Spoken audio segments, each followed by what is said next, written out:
ఈరోజు నస్పూర్ ప్రెస్ క్లబ్లో ఏర్పాటు చేసిన మీడియా సమావేశానికి వచ్చిన మీడియా మిత్రులకు అందరికీ కూడా నమస్కారం.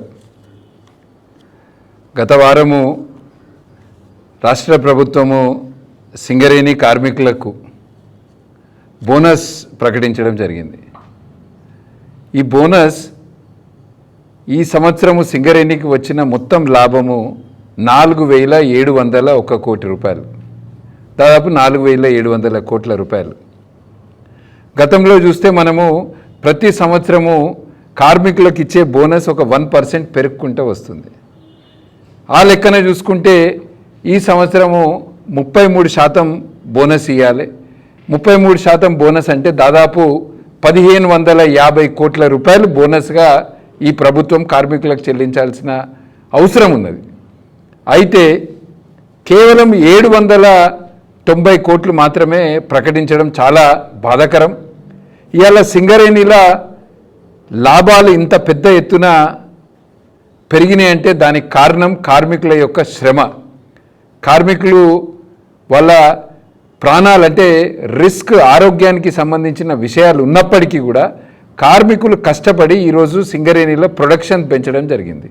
ప్రొడక్షన్ పెంచితే లాభాలు పెరిగినాయి. లాభాలు పెరిగితే వాళ్ళకి ఇవ్వాల్సిన వాటా నుంచి ఇవ్వకుండా ఈ రాష్ట్ర ప్రభుత్వం ఒక కొత్త లెక్క చెప్తుంది.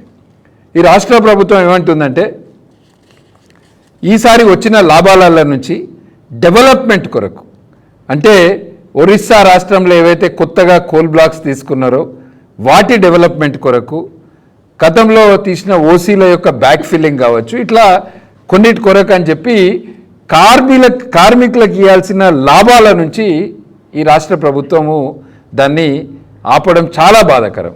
ఎందుకంటే ఇది కార్మికుల పైసల నుంచి రాష్ట్ర ప్రభుత్వము దాన్ని వేరే విధంగా వాడుకోవడానికి ప్రయత్నం చేస్తుంది.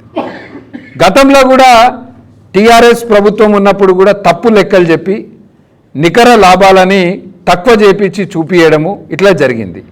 ఈసారి ఈ ప్రభుత్వము 4,700 కోట్లు ప్రకటించి కేవలం 790 కోట్లు మాత్రమే కార్మికులకు ఇస్తుంది.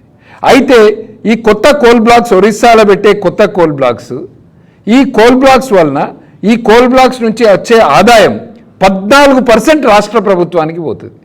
మరి రాష్ట్ర ప్రభుత్వం ఎంత పెట్టుబడి పెడుతుంది ఇందులో? రాష్ట్ర ప్రభుత్వం ఎటువంటి పెట్టుబడి పెట్టకుండా, ₹1 కూడా పెట్టుబడి పెట్టకుండా కేవలం సింగరేణిలో వచ్చిన లాభాలతోటి, అది కూడా కార్మికుల వాటా నుంచి ఇవాళ ఒరిస్సాలో కొత్త కోల్ బ్లాక్స్ పెట్టడానికి ప్రయత్నం చేస్తుంది. దీనికి అంతటి కారణం ఏంది? ఈ పరిస్థితి రావడానికి కారణం ఏంటిది? గత ప్రభుత్వము సింగరేణిని ఒక అప్పుల కుప్ప లెక్క తయారు చేసింది. గత ప్రభుత్వము సింగరేణికి దాదాపు 26,000-27,000 కోట్లు బకాయిలు చెల్లించాల్సింది ఉండే. 26,000 crores డ్యూస్ ఉన్నాయి. ఈ ప్రభుత్వం వచ్చి ఈ సమస్యను పరిష్కరించకుండా ఈ అప్పులను ఇంకా పెంచుకుంటూ పోయింది. ఇవాళ సింగరేణికి చెల్లించాల్సిన అప్పులు 33,000 కోట్లకు పోయినాయి. 26,000 ఆ ప్రభుత్వం చేస్తే ఈ ప్రభుత్వం వచ్చి దాన్ని ఇంకా 33,000 కోట్లకు తీసుకుపోయింది. ఈ 33,000 కోట్లు సింగరేణికి చెల్లించాల్సిన బకాయిలు రాష్ట్ర ప్రభుత్వం చెల్లిస్తే, సింగరేణి దగ్గర నిధులుంటే సింగరేణి ఈ ఫండ్స్ నుంచే వేరే రాష్ట్రాలలో కావచ్చు, మన దగ్గర కొత్త కోల్ బ్లాక్స్ యొక్క డెవలప్మెంట్కి ఈ 33,000 కోట్ల నుంచి వాడుకోవచ్చు. ఈ 33,000 కోట్ల మీద వచ్చే సంవత్సరానికి వచ్చే ఇంట్రెస్ట్ తోటి కొత్త కోల్ బ్లాక్స్ డెవలప్ చేయొచ్చు. కానీ ఇవాళ ఈ 33,000 కోట్లు రాష్ట్ర ప్రభుత్వం చెల్లించకపోవడం వలన ఇవాళ కార్మికులకు వచ్చే లాభాలు రావట్లేదు. వాళ్ళ వాటాల నుంచి డెవలప్మెంట్ కొరకు వాడుకుంటున్నారు. దీన్ని మేము భారతీయ జనతా పార్టీ తరఫున తీవ్రంగా ఖండిస్తున్నాం. గత ప్రభుత్వం రాజకీయ జోక్యం చేసుకున్నది. టీఆర్ఎస్ ప్రభుత్వం ఉన్నప్పుడు మనకందరికీ తెలుసు, సర్పంచ్ నుంచి ఎమ్మెల్యే దాకా ప్రతి ఒక్కరూ సింగరేణిలో ఇన్వాల్వ్ అవ్వడము చేసుకుంటూ పోయినారు. ఈ ప్రభుత్వం వచ్చినాక ఇంకా దారుణంగా తయారైంది వ్యవస్థ. ఉప ముఖ్యమంత్రి గారికి ఆయననే CEO అనుకుంటాడు. మనం చూసినాం మొన్న కార్యక్రమాలు చేస్తే సింగరేణి కార్యక్రమాలు, ఉప ముఖ్యమంత్రి గారు గోదావరి కనుక వస్తే ఆయన ఖర్చు ₹1,00,00,000. సింగరేణి టెంట్ల కొరకు, కాంగ్రెస్ పార్టీ జెండాలు కడతానికి ₹1,00,00,000 ఖర్చు పెట్టింది సింగరేణి. ఆ ప్రోగ్రాంలో చూస్తే సిఎండి గారిని ఓ మూలకు కూర్చుండబెట్టారు. సిఎండి ఎక్కడ కూర్చోవాలండి? సిఎండి ముఖ్యమంత్రి గారి పక్కన, ఉప ముఖ్యమంత్రి గారి పక్కన, మంత్రుల పక్కకు కూర్చోవాలి. ఆయన ఒక పక్కకు కూర్చుండబెట్టి యూనియన్ లీడర్లు అందరూ కూర్చున్నారు. ఇది కాంగ్రెస్ పార్టీ ప్రోగ్రామా, సింగరేణి కార్యక్రమమా? ₹1 ఖర్చు పెట్టారు. ఇట్లా కార్మికులు కష్టపడి కార్మికుల శ్రమతోటి సింగరేణిల లాభాలు వస్తే ఈ లాభాలను రాజకీయ కార్యక్రమాల కొరకు వాడుకుంటారు. కఠినన్ని సింగరేణి ఆ రోజు చూస్తే జ్యోతినగర్ నుంచి గోదావరి కని దాకా మొత్తం కాంగ్రెస్ పార్టీ జెండాలు. ఇవాళ రాష్ట్ర ప్రభుత్వము సింగరేణికి చెల్లించాల్సిన బకాయిలను వెంటనే చెల్లించాలి. 1550 కోట్లు లాభాల నుంచి ఏదైతే 1550 కోట్లు ఉన్నాయో అవి కార్మికులకు దసరా పండుగ కంటే ముందే బోనస్ చెల్లించాలని మేము భారతీయ జనతా పార్టీ తరఫున డిమాండ్ చేస్తున్నాం. అది కాకుండా మనం చూస్తే కాంగ్రెస్ పార్టీ మేనిఫెస్టోలో పెట్టింది. కాంగ్రెస్ పార్టీకి మొన్న జరిగిన అసెంబ్లీ ఎన్నికల్లో సింగరేణి ప్రాంతంలో బంపర్ మెజారిటీ తోటి ఏ నియోజకవర్గంలో కూడా 40-50 వేల మెజారిటీ తగ్గకుండా భూపాలపల్లి దగ్గర నుంచి మొదలుకుంటే చెన్నూరు, బెల్లంపల్లి వరకు ప్రతి నియోజకవర్గంలో సింగరేణి కార్మికులు పెద్ద ఎత్తున కాంగ్రెస్ పార్టీని గెలిపించారు. ఈ కాంగ్రెస్ పార్టీ గెలిచినాక ఏం చేసింది? మరి ఈ ప్రాంతంలో ఉన్న ఎమ్మెల్యేలు, మంచిర్యాల ఎమ్మెల్యే, ఇటు చెన్నూరు ఎమ్మెల్యే, బెల్లంపల్లి ఎమ్మెల్యేలు ఏం చేస్తున్నారు ఈ ప్రాంతానికి? వాళ్ళు సింగరేణి కార్మికులకు బోనస్ విషయంలో వెళ్ళి రాష్ట్ర ముఖ్యమంత్రి గారిని కలిసినరా?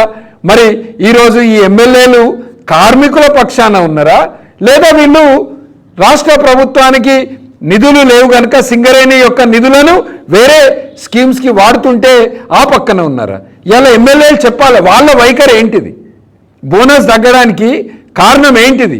ఎమ్మెల్యేలు వాళ్ళ యొక్క వైఖరి తెలపాలని మేము భారతీయ జనతా పార్టీ తరఫున డిమాండ్ చేస్తూ, మీరు మీ మేనిఫెస్టోలో పెట్టినరు మీరు గెలిస్తే కాంట్రాక్ట్ అవుట్సోర్సింగ్ కార్మికులను రెగ్యులరైజ్ చేస్తాము, సింగరేణిల కాంట్రాక్టర్ ఉండడని స్వయంగా ముఖ్యమంత్రి రేవంత్ రెడ్డి గారు మొన్న ఎన్నికల సమయంలో ప్రకటించారు. మరి ఇలా కాంట్రాక్ట్ అవుట్సోర్సింగ్ కార్మికుల సంగతి ఏంది? మీరు గెలిచి ఇంకొక 2 నెలలు అయితే సంవత్సరం అవుతుంది, దాని గురించి ఎక్కడ ప్రస్తావన లేదు.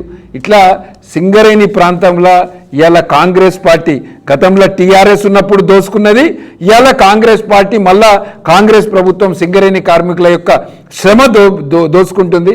అన్నిటికంటే బాధాకరమైన విషయం ఏంటంటే కమ్యూనిస్టు పార్టీ నాయకులు, కమ్యూనిస్టు పార్టీలకు సంబంధించిన ట్రేడ్ యూనియన్ నాయకులు కేవలం ఒక్క ఎమ్మెల్యే సీటు కొరకు మొత్తం ఇవాళ తాకట్టు పెట్టారు కాంగ్రెస్ పార్టీకి.